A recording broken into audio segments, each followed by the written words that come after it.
अरे जीरा ऐसी पातल फूलाने ऐसी सुंदर फूलाने ऐसी सुंदर। अरे नाही मिले सीता भाग्यवान रानी के सोहागे बा।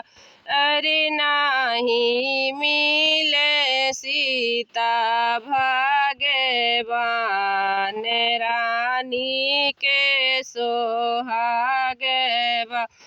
अरे बागा ढूंढे बागाईचा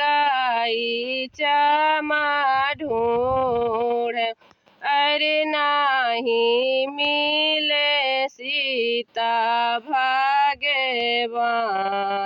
रानी के सोहागे बा। अरे नाही मिले सीता भाग्यवान रानी के सोहागे बा। अरे जीरा ऐसी पातल फूलाने ऐसी सुंदर। अरे नाही मिले सीता भाग्यवान रानी के सोहागे बा। अरे महला ढूंढे दुई महला ढूंढे।